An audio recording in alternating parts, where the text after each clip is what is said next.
All right, so I had lunch the other day with a good friend of mine. Actually, I went down to visit him, and we had this conversation, and I thought that I would share some of the things that we talked about because, man, if we had to start over again with no money, these are some of the things that I would do, right? So we titled this, Never Buy a Lead Again. Just understand that that doesn't mean that if you have the money to invest, you shouldn't invest money, right? There's a good balance of time and money, right? So you can, when you're starting a business, it doesn't matter if it's insurance or what it might be, you can invest time, right? Or you can invest money.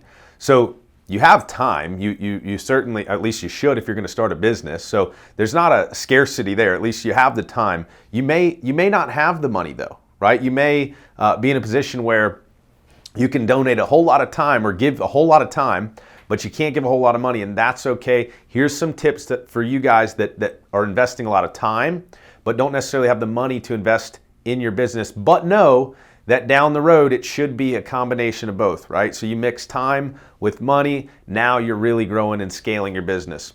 But in the beginning, if you can only invest time, here's some things that I would do. And if I had to go back, right? If I had to go back, zero money, here's some things that I would do. The first and number one thing that I would do, okay, and I sell a lot of health insurance. So this is going to apply to you if you sell health, but obviously if you are selling Medicare, right, the same principles apply. Or on the flip side, let's say you're selling property and casualty, the same principles apply, you just go to a different type of office, right? So the first thing that I would do is I would take a trip around town, my local area, okay, and I would drop off donuts and coffee or, little snacks or whatever it might be to every single P&C agency in the county, right? And when I say P&C, I mean like the Allstate offices, the State Farms, the whatever P&C agencies are in your local area. I get a ton of referrals from P&C agencies because I've come across them. They've either become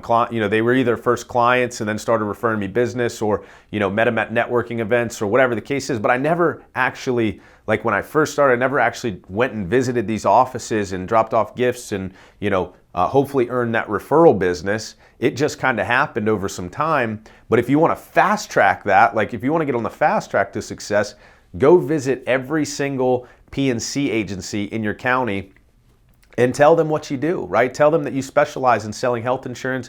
You're not sure if they sell it or not, but if they don't, they can refer you business. Or better yet, here's if you want to get referrals, here's how you really go about that. So you go to that P&C agency and you tell them, and you have to be honest, of course, you don't want to lie to them, but you tell them, hey, listen, I come across a lot of people who are needing help with their auto insurance or their homeowner's insurance or whatever the case is. I want to be able to refer that out.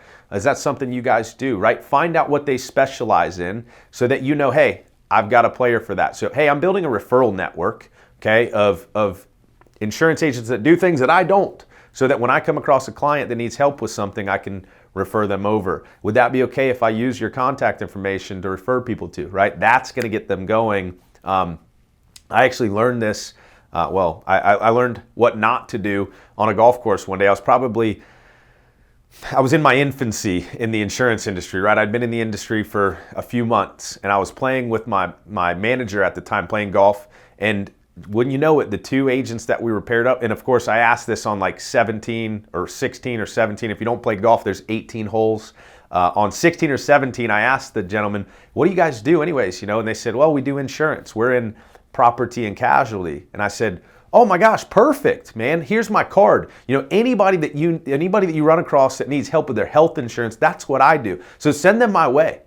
Never once did I say, hey, what can I do to help you out, right? Where can I add value back, or where can I add value first so that I can get that value in return, right? Or without getting the value in return, right? Sometimes we just need to give freely. But I walked away from those guys, and my manager at the time said, those guys will never refer you business. And I'm like, what do you mean? I'm a likable guy. I gave them my card. They got my info. Why would they not refer me business? And it's probably because I was like, take. What can you do for me? What can you do for me? What can you do for me? And that doesn't work. I talk about it over and over again, right? So I learned that lesson the hard way. Ever since then, I realized that I've got to add some value if I want to get some value in return. So the number one thing I would do is go visit all of the P&C agencies.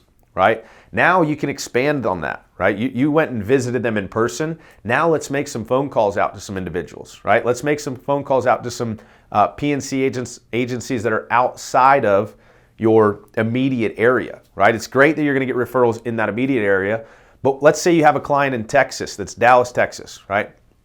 Call some PNC agencies in Dallas, Texas. I know a couple good ones, but call a couple agencies in Dallas, Texas and say, hey, listen, I'm building my client base in Dallas. We need referral partners to send business to. Start that networking, right? Because that's going to get inbound leads. The second thing, I talked about this in a recent video. If you haven't seen it, it's what to do after you get your license, right? So I know some of you guys have had your license, been in it for a while. You might not have watched that video. Go check that out because there are some valuable nuggets. But the second thing that I would do is post on Facebook and celebrate, right? Social media, whatever your outlet is, Twitter, LinkedIn, whatever it is, celebrate the fact that you're new in the business, right? Remember, we're talking about new agent, not having a lot of money to invest in the business, but you have time.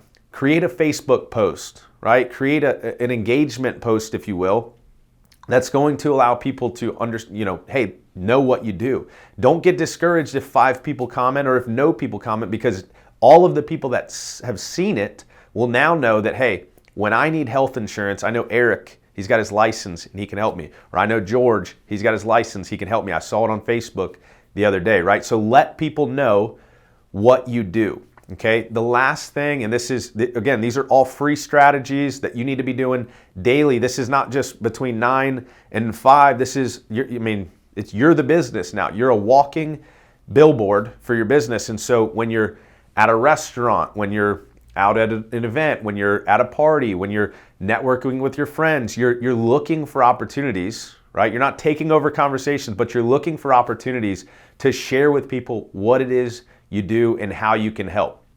And the last one, actually, this will be a good bonus for you, right? This is something that I just talked about. Facebook groups, okay?